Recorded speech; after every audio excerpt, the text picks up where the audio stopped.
बिहार के मुख्यमंत्री नीतीश कुमार आज खुश तो बहुत होंगे।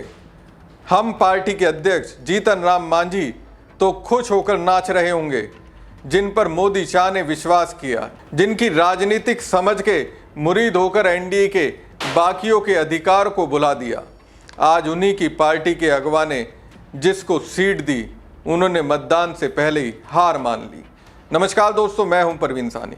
दोस्तों, बिहार विधानसभा चुनाव में मतदान से पहले एनडीए को जबरदस्त तरीके से झटका लगा है। फिर से सरकार बनाने का सपना देखने वाले एनडीए के अगवा की रणनीति पर जोरदार प्रहार हुआ है। ये प्रहार ना तो कांग्रेस ने किया, ना तो आरजेडी ने किया, ये तो खुद ब खुद अपने पैर पर कुल्हाड़ी एनडीए ने मारी है। दोस्तों, मोदी शाह के लिए हाल फिलहाल के लिए एलजेपीआर के चीफ चिराग पासवान बहुत ही काबिल हैं। ये उनकी काबिलियत ही तो है कि बीजेपी ने अपने सहयोगी पार्टियों के चीफ के विरोध को दरकिनार कर एलजेपीआर के चीफ चिराग पासवान की राजनीतिक बार्गेनिंग को स्वीकार किया।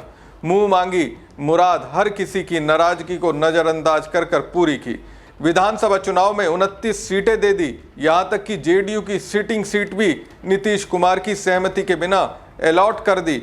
अब चिराग पासवान ने अपनी राजनीति की ऐसी समझदारी दिखाई कि मोदी शाह समेत बीजेपी अपने सिर पर हाथ रखने के लिए मजबूर हो गई। दोस्तों, बिहार विधानसभा चुनाव से पहले ही एनडीए को बड़ा झटका लग गया। एक सीट पर एनडीए हिट विकेट आउट हो गई। मंडोरा विधानसभा सीट से एनडीए की उम्मीदवार और अभिनेत्री सीमा सिंह का नामांकन रद्द हो गया। बंटवारे में मंडोरा सीट चिराग पासवान की एलजेपीआर के खाते में गई थी। सीमा सिंह ने एलजेपीआर के सिंबल के साथ नॉमिनेशन दाखिल किया था। 18 अक्टूबर को पहले चरण के नामांकन पत्रों की जांच की गई। इसी दौरान सीमा सिंह का नामांकन रिजेक्ट कर दिया गया। इस सीट पर सीमा सिंह समेत 4 उम्मीदवारों का नामांकन रद्द कर दिया गया है। मंडोर में 6 नवंबर को मतदान होना है। जिन लोगों का नामांकन स्क्रूटनी के दौरान रद्द हुआ है, उसमें सीमा सिंह के अलावा बसपा के आदित्य कुमार, जेडीयू से बागी निर्दलीय उम्मीदवार अल्ताफ आलम राजू, विशाल कुमार निर्दलीय का नाम शामिल है। मंडोर से कुल 4 उम्मीदवार मतदान से पहले ही कंटेस्ट से बाहर हो गए। दोस्तों, सीमा सिंह भोजपुरी फिल्म जगत की जानी मानी अभिनेत्री हैं और हाल ही में चिराग पासवान की पार्टी से जुड़कर राजनीति में कदम रखा था। सूत्रों के मुताबिक सीमा सिंह के नामांकन पत्र की जांच के दौरान कुछ तकनीकी खामियां पाई गईं, जिसके चलते निर्वाचन अधिकारी ने उनका नामांकन अमान्य घोषित कर दिया।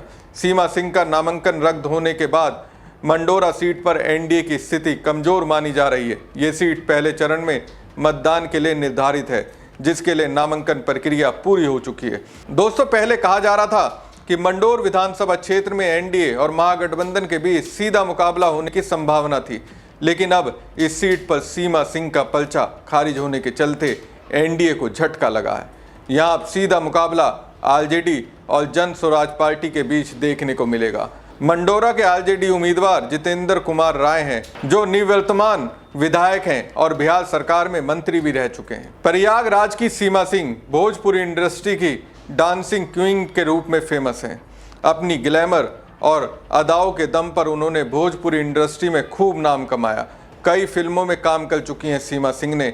निरवा रिक्शावाला समेत कई भोजपुरी फिल्मों में अभिनय किया है।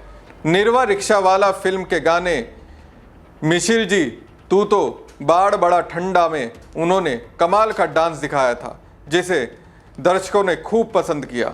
उन्होंने नवादा जिले के रहने वाले सौरभ सिंह से शादी की है। एलजेपीआर ने उन्हें मंडोरा से उम्मीदवार के रूप में टिकट दिया था। जब चिराग ने सीमा सिंह को टिकट दिया था तो कहा जा रहा था चिराग पासवान ने उन्हें टिकट देकर इस सीट पर मुकाबला रोचक बना दिया था, लेकिन अब वो चुनाव की रेस से बाहर हो गई हैं। नामांकन के दौरान सीमा सिंह ने अपने शैक्षणिक योग्यता और संपत्ति का विस्तृत ब्यौरा प्रस्तुत किया था, जिसने लोगों का ध्यान अपनी ओर खींचा है। चुनावी शपथ पत्र के मुताबिक सीमा सिंह 9वीं कक्षा पास हैं। उन्होंने सन 1999 में महाराष्ट्र के ठाणे में मौजूद the RAM hanger हिंडे high school से 9वीं की परीक्षा पास की थी। बहरहाल 14 नवंबर को चुनाव परिणाम आने से पहले ही एक सीट पर एनडीए की हार हो गई है। वहीं कह सकते हैं 29 सीटों में से चिराग पासवान की पार्टी एलजेपीआर पहली एक सीट पर हार गई है। ये बीजेपी और एलजेपीआर के लिए शुभ संकेत नहीं है। यहाँ बिहार के मुख्यमंत्री नीतीश कुमार का नाम नहीं ले रहा हूं, और ना ही जीतन राम मांझी और उपेंद्र कुशवाहा का। वो तो चाहते ही होंगे चिराग पासवान को झटका लगे ताकि मोदी शाह को उनकी हैसियत कम आंकने का एहसास हो। अब दोस्तों, चिराग पासवान के इस बयान को सुनिए। इसमें कोई विवाद पैदा नहीं हुआ है। केंद्रीय गृह मंत्री आदरणीय अमित शाह जी ने एक सामान्य प्रक्रिया का जिक्र किया है and this is how CM का अगर चुनाव होता है उसकी यही प्रक्रिया होती है, इसी तरीके से चुना जाता है।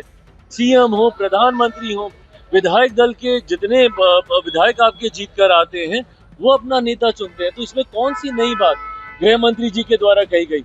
मुख्यमंत्री नीतीश कुमार जी के नेतृत्व में हम लोग चुनाव लड़ रहे हैं, उसके बाद ये प्रक्रिया का हिस्सा है कि जो जीते हुए विधायक हैं, एक दल की तो बात है नहीं, 5 दल एक साथ हैं, तो जितने विधायक जीत कर आएंगे वो स्वयं अपना नेता चुनेंगे। इसमें कौन सी नई बात है। सुना आपने नीतीश कुमार पर गृह मंत्री अमित शाह का बचाव किस तरह से कर रहे हैं।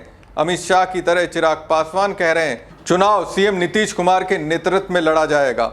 मतलब एनडीए की जीत के लिए सीएम नीतीश कुमार के चेहरे का इस्तेमाल करना जायज है, लेकिन जब मुख्यमंत्री के तौर पर प्रोजेक्ट करने की बात होगी तो इसके लिए विधायक अपने दल का नेता चुनेंगे। अब ये किसी से बात तो नहीं छिपी है।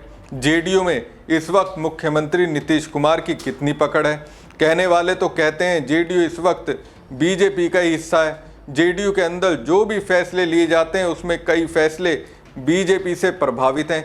ऐसी स्थिति में दोस्तों, नीतीश कुमार को अगर अपनी पार्टी को बचाना है तो किसी भी कीमत पर मोदी शाह की हाँ में हाँ मिलाने वाले नेताओं को पार्टी से बाहर का रास्ता दिखाना होगा। जितना भ्रम फैलाया जा रहा था एनडीए को लेकर, और मैंने इस बात को कहा था कि एनडीए में बहुत सहजता से, बहुत एमिकेबली सारी बातों का फैसला, निर्णय हो जाएगा। भले वो सीटों की संख्या की बात हो, सीटों के चयन की बात हो, प्रत्याशी तय करने की बात हो, समय रहते हर एक चीज एनडीए तमाम नेताओं, 5 दलों के द्वारा तय कर ली गई। पर वही ताज्जुब इस बात का, और मुझे लगता है कि शायद ना के बराबर कोई और दूसरा ऐसा उदाहरण इससे पहले के किसी और चुनाव में होगा जहां पे पहले चरण का नामांकन समाप्त हो जाता है और दूसरे गठबंधन के द्वारा सीटों के चयन तो बहुत दूर की बात है, संख्या तक की घोषणा नहीं हो पाती है। ये दर्शाता है कि किस तरीके का सरफुटव्वल महागठबंधन के भीतर चल रहा है। अगर ये लोग संख्या तक तय नहीं कर पाए तो सीटों का चयन और प्रत्याशी का उतरना तो बहुत दूर की बात है। आज जिस तरीके से एक एक सीट पे 2-2 एक ही गठबंधन के 2-2 घटक दलों के द्वारा नामांकन किया गया, कांग्रेस के सामने राजद, राजद के सामने कांग्रेस, इनके अलग दल के सामने लेफ्ट के सामने कांग्रेस, ये जिस तरीके से ये खिचड़ी पक रही है, ये अपने में दर्शाता है कि एक गठबंधन जो खुद इतना कंफ्यूज है वो बिहार के विकास की बात करेगा, जो अपने गठबंधन को नहीं संभाल पा रहे, जो गठबंधन में तालमेल तय नहीं कर पा रहे, वो हमारे प्रदेश को संवारने की बात करते हैं। और वहीं दूसरी तरफ हम लोगों ने तो प्रचार भी शुरू कर दिया। हमारे गठबंधन के कई प्रत्याशियों का नामांकन, जितने पहले चरण के थे उन सब का नामांकन हो गया। दूसरे राज्यों से हमारे स्टार प्रचारक वो आके यहाँ पे चुनाव प्रचार उन्होंने शुरू कर दिया। मुख्यमंत्री नीतीश कुमार जी स्वयं, जिनको लेकर महागठबंधन क्या क्या अफवाहें नहीं फैला रहा था, उनके स्वास्थ्य को लेकर, उनके बारे में अलग अलग तरीके की भ्रमित बातें करना, सबसे पहले प्रचार किसी ने शुरू किया तो मुख्यमंत्री नीतीश कुमार जी ने शुरू किया। केंद्रीय गृह मंत्री आदरणीय अमित शाह जी स्वयं पिछले 3 दिनों से न सिर्फ चुनावी सभाएं कर रहे हैं बल्कि प्रचार प्रसार की क्या रूपरेखा होगी उसको भी तय करने का कार्य कर रहे हैं। तो एक तरफ हम लोग का एनडीए गठबंधन जो इतनी एकजुटता के साथ मजबूती से चुनावी रण में उतर गया, वहीं एक कंफ्यूज गठबंधन है, महागठबंधन, जिनको अभी तक यही नहीं पता है कि कौन सी सीट से उनका कौन सा प्रत्याशी उतरेगा। इसीलिए विश्वास के साथ मैं कहता हूं कि एक ऐतिहासिक जीत की ओर एनडीए गठबंधन अग्रसर हो रहा है। बड़ी जीत के साथ 14 नवंबर को हम लोग सरकार मनाएंगे।